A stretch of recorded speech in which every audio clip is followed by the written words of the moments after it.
Hello, I'm Atwood, CEO and one of two co-founders of Trella Technologies. It's been a while since we talked. We thought now was a great time to reconnect. The entire world has been forced to change their lives in the wake of COVID-19. From individuals to businesses to governments, we're all adjusting, and at Trella Technologies, it's no different. So what we wanted to do was to give you just a quick update about how Trella is responding to the COVID-19 pandemic and the quarantine and how it's affecting the industry as a whole. And we broke it into really three different areas. So the first is our day-to-day activities, how the team operates. As you can see, I'm working from home, but that's not a really big change for us at Trella Technologies. All of our team members all work remotely throughout different states throughout the U.S. So it hasn't been a significant change for us. We do work together when we're doing production and building and prototyping, but the majority of our day-to-day activities happen through online video conferencing, etc. So luckily we haven't had to adjust much in that direction, but one of the biggest impacts that we've had to our kind of day-to-day or short-term activities are the cancellation of a lot of industry events that we were looking forward to participating in. For example, South by Southwest, NECAN, even a Can-Atlantic conference down in Philadelphia. We were looking forward to going out to Illinois and even doing some other traveling as well. But we're adjusting. And because of the fact that we're not able to get out into the community to talk to people face to face as much as we would like to, we decided now is a great time to shift our timeline and to hire our social media marketing manager. So we're thrilled and excited to welcome a new team member during this time, Eric Beechwood, who's going to be taking over and helping us out with strategy, digital marketing, etc. And he's really going to be able to help us to connect electronically, online, through our digital media, through our social media platforms. And this video is one of the first that we're going to be doing, and there'll be more to come as well. One of the other things that's impacting us, so number two, is the impact to our elite R&D partners. We have partnerships from the West Coast all the way into Canada, and each one of our partners are shifting their timelines accordingly due to the COVID-19 pandemic, so we're adjusting as well to accommodate their timeline.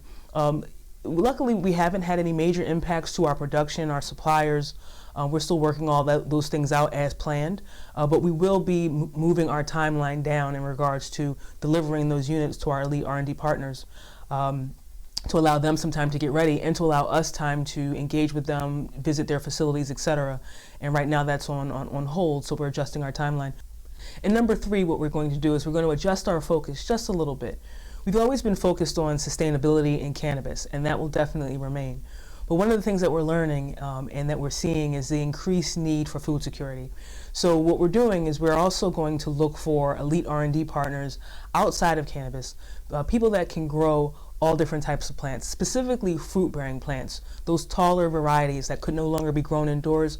We're looking for solutions to grow those indoors as well. So we're reaching out to other people outside of the cannabis industry and the general agricultural industry to find those that might be interested in being elite R&D partners for testing other plants outside of the cannabis family. And then our final focus that we're adjusting slightly is how we raise funds, how we raise investment capital. We've always used regulation crowdfunding. We've always used crowdfunding, I should say. Back in 2018, we did Indiegogo, and back in 2019, we started our regulation crowdfunding with Start Engine. And we know that regulation crowdfunding is new to a lot of people, but it is a great alternative source for funding, especially right now. As a startup, and I'm sure that some other startups are probably feeling this too, due to the economic state that we're in, VC funding, angel investor funding is going to be increasingly hard to find.